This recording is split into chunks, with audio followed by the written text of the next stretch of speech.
Good morning. May sigarilyo ka! Tako! Yung sigarilyo, walang tindahan dito, doon sa labas. Alam mo, General! Walking ano ba yun? Walking store. General! akalain mo, may dumadayo po rito na tapos akalain mo yung ako nanghihingi ng sigarilyo. Doon sa Bad Boys. Welcome po, Inkantong Puti. Bigla na lang po lumilitaw yan sa mga pine tree. Grabe. Sir Kojak talaga, oh. RR ng Iloilo.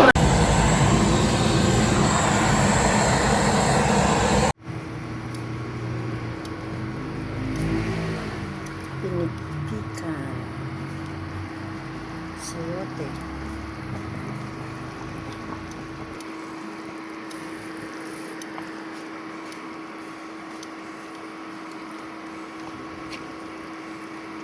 Super oily. Oh, breakfast tayo ng ano, strawberry taho. Taho, strawberry flavor. Ayan.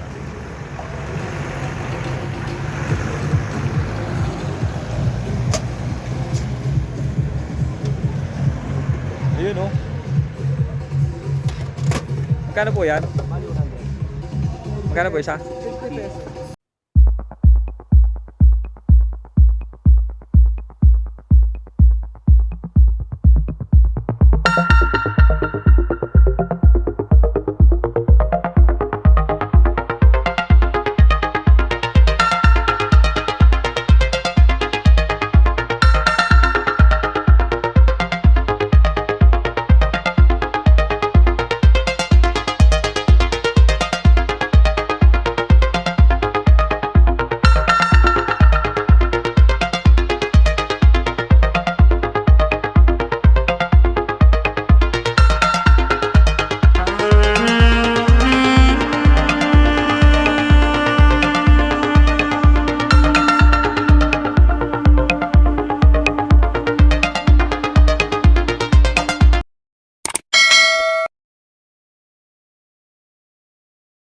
Hey po guys, magandang araw po muli sa ating lahat. At another vlog content na naman po tayo ngayon guys. And for today's content, dadayuhin po natin yung PMA Baguio City. Ayan, may palaro po sila ngayon doon. Yan po yung PPSA Sanction Match level 3 shooting competition. At composed po siya ng 15 stages. Ayan, so excited po ako. Kasi itong firing range na ito, dito po ako na unang naglaro ng aking level 3 nung ako bago-bago pa sa shooting competition. Pero last time po kasi way back I think nasa ano yata 2019. Yan po yung unang kauna-unang level 3 ko na dumayo o sumabak sa isang shooting competition na level 3. So after that, matagal pong natingga yung Baguio City. So hindi na po naulit na nagpalaro po sila ng level 3 ng PPSA. Ewan ko lang po sa Pismok, pero PPSA po matagal po na natingga po sila. So ngayon po, nag-resume po sila. So ito po ulit yung kauna-unahang palaro nila ng level 3. So ngayon po ay 2026, March 2026. So excited po ako kasi madadayo na naman po natin yung PMA. Konting background na konting ano lang guys, ipapakita ko lang yung before and after na kung ano yung galawan ko nung una. At syempre after how many years? 5 years, more than 5 years. Proud po ako na kahit pa paano ay nag-improve na po yung aking shooting skills. So at the same time, silipin na rin po natin kasi nung unang naglaro po ako dito ng level 3 way back 2019, hindi pa po ako vlogger that time. Ayan. So ngayon po ay vlogger na ako. So papasilip ko po sa inyo yung firing range po ng Baguio City. So at the same time, tignan po natin ano bang klaseng firing range mayroon sila doon. Alam natin yun for sure, bundok. Ayan. So pasulong ba, paakyat, ayan, mahirap ba, gaano kalawak yung nilang firing range. At the same time guys, magandang Baguio kasi alam naman natin, masarap dayuhin yan. Lalo na ngayon, magsa-summer, March, actually summer na. So malamig po siya, malamig. At doon po sa area talaga doon, masarap mag-stay pagka summer. Ayan, at tingnan po natin at mag-i-interview na rin po tayo guys ng mga shooter at bibigyan ko ulit kayo ng idea kung ano yung mga barel na ginagamit nila sa kanilang shooting competition. So another prospect, magkakaroon tayo ng idea kung anong shooting competition ng gun ang pwede nating gawin. Ayan, at samahan niyo po ako guys, wag po kayong aalis, tara po at puntaan na po natin yung Baguio City.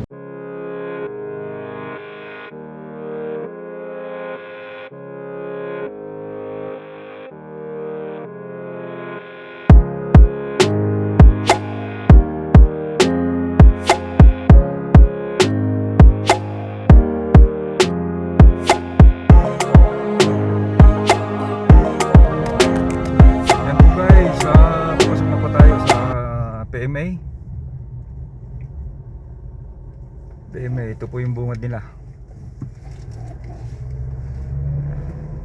Philippine Military Academy.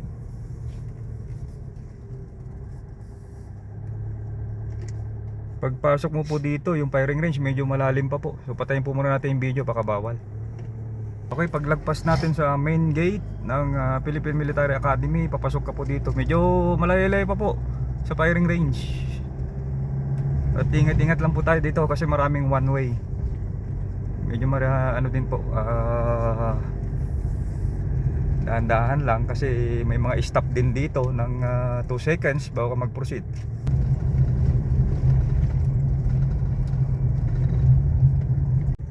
Yan, so stop tayo ng mga at least 2 seconds. Okay, kakaliwa tayo dito, then go.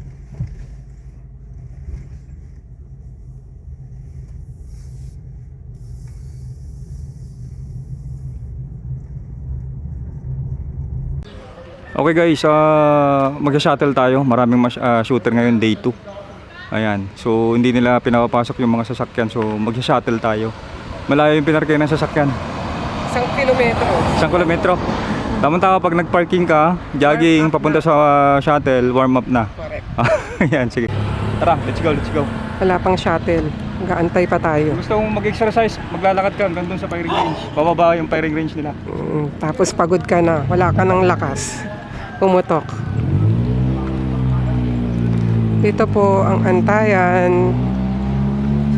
Pupunuin muna. Oh, yan na yung shuttle namin, oh. Siguro marami naman shuttle dito kaya hindi matagal magantayan. Ayan, so go let's. Sakay na tayo ng shuttle.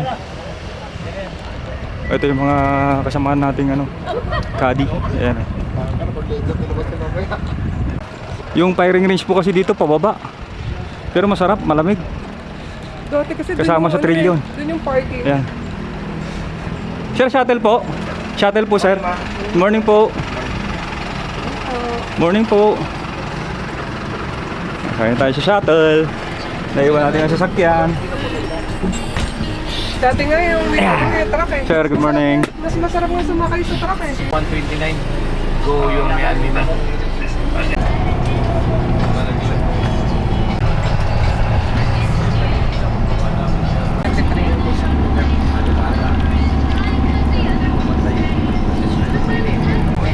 Okay guys, ito na yung ito na yung pagbaba sa firing range. Pasulong to, pasulong. Yan. So, sa ilalim yung kanilang firing range.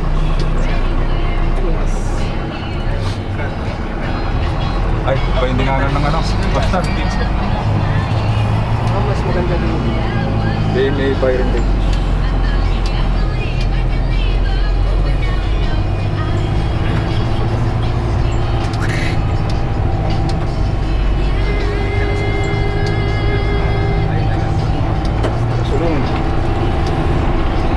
Dito ka nag-park.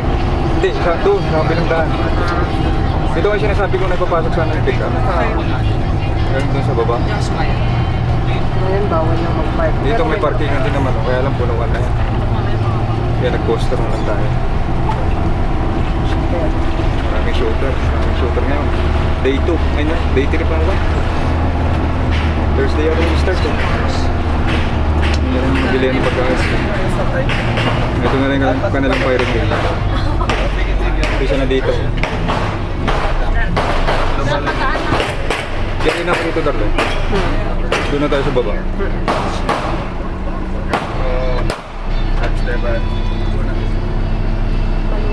Ang mga tukaw, portable na naman sila. Toilet. Mas madami pa ako. Bibenta ng mga accessories. Parang mas madami na kayo.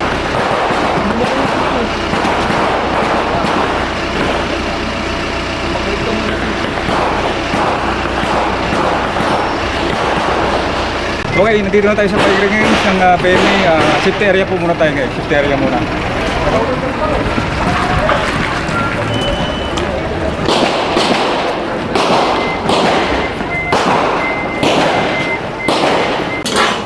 Start muna tayo.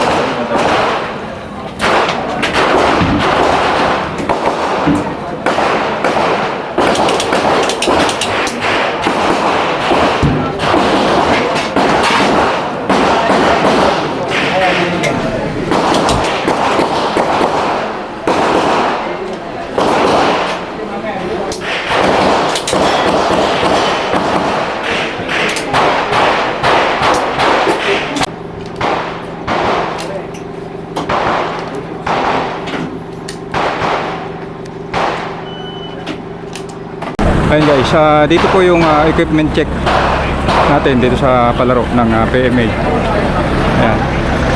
Ito yung equipment check, gun check, at ito rin po yung registration area nila. Ayan.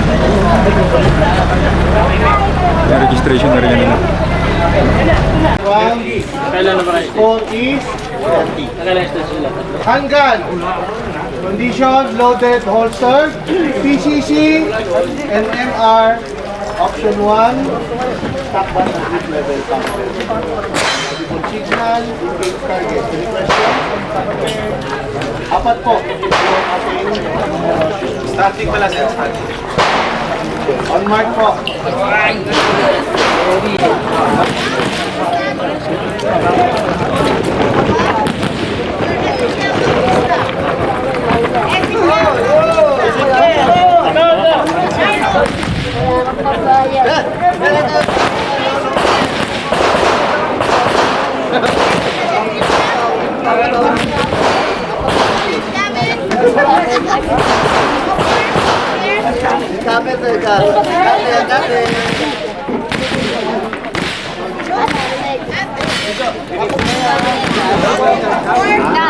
Naiwanan na sir yung stage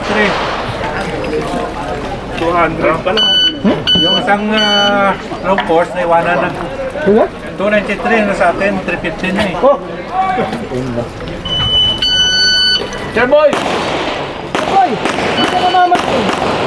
Hindi ka namamatid! Kulay ito mo! Ikaw ngayon ang vlogger ha? Opo, Sir Boy. Hi, Sir Boy. Eh? Habit ka pa. Hindi halata. Blue card tayo eh. Bawal. And guys, magandang tanghali po. Tanghali na po. So nandito po kami ngayon sa PMA, sa Baguio po. Ito po yung palaro ng level 3 shooting competition. At mag-i-interview po tayo ng mga shooter.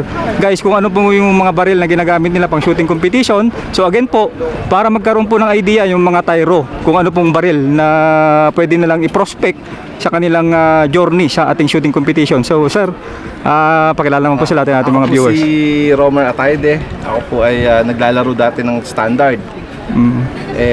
Pinalitan ko po ngayon, pinabago ko. May magaling tayong gunsmith dito sa Pilipinas.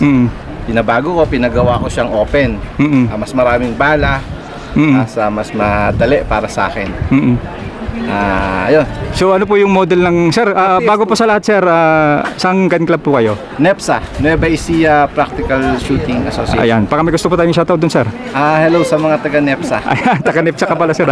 Ayan. Mga kasama ko sila, yung mga nagcha-champion, sila Sir RD. Bullet. Si Bullet. RD, Sakol, sila kilala natin yan. Sila Ma'am Yana. Oo, ayan. Ayun. Sir, again po, yung baril nyo po ngayon ay dati po kayong standard na TS2. Yes, TS2. Yung standard division nyo po ba TS2 rin po? O ibang baril po? Standard Division TS2 yung gamit ko. TS2 po. Yes. Tapos yung ngayon po, yung open division Siya nyo, mismo, inano siya, minodify. minodify. Ayan, yan yung gusto kong i-point Pwede out. yun, oo. So, minodify siya. Sir, sino po nag-modify? Si Sir Greg. Mendoza. Ayan, okay. So TS2 po, caliber po ni Sir. Works. Ayan. 9mm po siya, di ba sir? Yes. Oh. Sa ngayon po, Major siya, sir eh. ha? Major siya. Ang ano po natin, pwede pong i-dagdagan ng pounder. Kahit siya 9mm, pwede siyang maging major load. Major load. So sir, yung magazine mo po, ilan po yung magazine na ginagamit mo ngayon pang shooting competition? Sa open po kasi, pwede ng at least 28 rounds. Pwede. 28 rounds. O, pinahaba mo ano? Yes. Model po ng magazine yan sir. Ano pong model niya? MBX. MBX. Gamit Oo. natin. Ayan.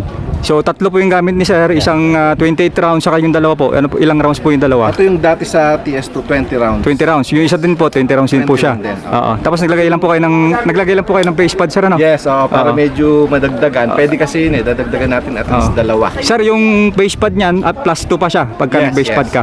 Ayan. Oh, Suppose 20 lang siya, plus 2 pagka naghaba tayo ng base pad. Ayan, oh. Sir, silipin natin yung baril ni sir ha.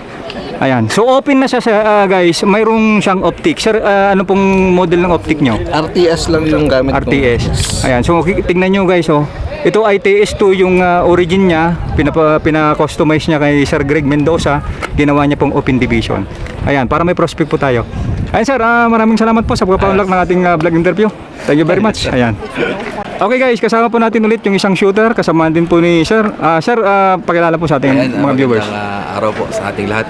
Ako nga po pala si Rex Mendoza, no? Ayan, ako po ay sa Pavilion Firing Range. Yun po ang aming gun club. Sa pavilion po kayo. Sir. Oo. Sir, pakishare naman po sa ating mga viewers. Ano po yung mga ano yung gamit nating baril ngayon pang shooting competition? Ayan, ang gamit kong baril ngayon is made from Philippines, no? Arms Corps. Yung isang model niya, sir. TAC Ultra. TAC Ultra Combo. po. Oo. Na 9mm. 9mm po siya. Ayan. Bali, stock stock shooter. Ayan. So, wala ka pong pinabago dun sa TAC Ultra. Wala. Oo. Nagdagdag lang ako ng base pad dito sa Ayan, aking magazine. So, ilang pong magazine ang gamit nyo ngayon, sir? Tatlo. Oo. So, yung base pad nyo po, plus 2. Yes, sir. Yes, sir. Plus 2. So, pagka hindi po kayo nag base pad, ano po? 17 lang siya. 17 po siya. Ayan, so kayo po ay 9mm. So standard shooting minor. Shooting minor. Ayan. Okay, silipin natin yung baril ni sir. So ito po siya. So according kay sir, ito po ay Rock Island TAC Ultra. Yes, sir. Oo. Wala po siyang pina-customize sa internal. Sa external sir, Pinakulay lang, sir. pinakulay lang. Oo. Ayan, so ang TAC Ultra kasi ano yan guys, ready for competition na yan. Yes. From the box, ready for competition na yan. Ayan, so magkaroon tayo ulit ng idea guys sa standard division. Ito, TAC Ultra. Ayan, sir, maraming salamat po Thank sa you, sir. ugawan lang Thank natin vlog interview. Thank you, Ayan, sir. thank you po. Okay guys, ito po yung laro ko dati sa Baguio. Ito po ay year 2020. So ito po yung kauna-unahang sabi ko nga na laro ko sa level 3. So kung makapansin niyo po dito, ang naging galawan ko po dito ay unang-una wala po yung footwork. Ayan, so ang practical shooting po, ang pinaka-importante po ay yung footwork. Ayan, so yan po yung na-enhance ko ngayon. Mamaya panoorin po natin yung laro ko naman ngayon 2026 para may compare lang po natin at makita yung improvement. Then pangalawa, so yung una, yung footwork, wala po sa akin yan that time. So then pangalawa po, yung katawan mo, yung katawan ko po ay naninigas. So matigas po, matigas tumakbo, matigas gumalaw. At number 3, yun po yung walang proper landing. Ayan, sa importante rin po yung practical shooting, yung ating proper landing. So number 4, yun po yung paglanding mo na nakatutok ka na at least 1 meter. Ayan, na-vlog ko rin po yan na isang mainam ay paglanding mo po, kailangan yung baril mo ay nakatutok na at least 1 meter. Ayan po yung mga wala sa akin that time na na-enhance ko po ngayon. Ngayon po ay 2026. Panoorin po natin yung pinaka-latest video ko po ngayon na 2026 para may compare po natin at magkaroon po tayo ng idea.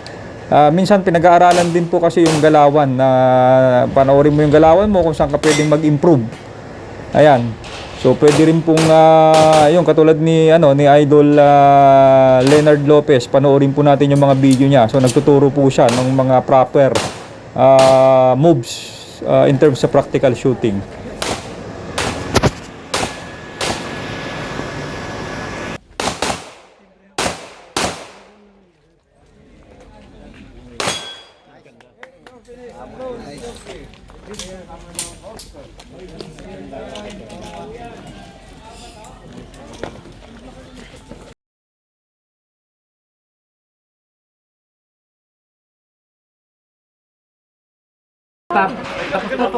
Ikaw, oh, tignan mo naman, oh.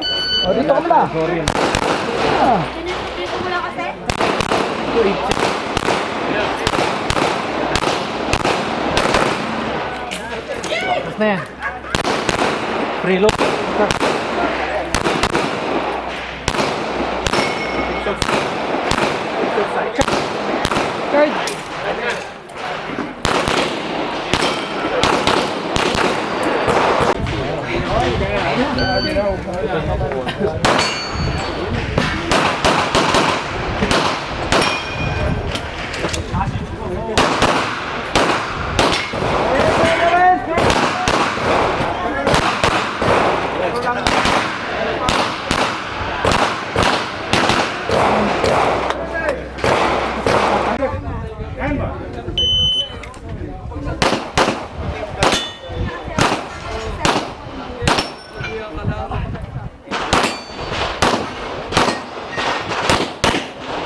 You ready?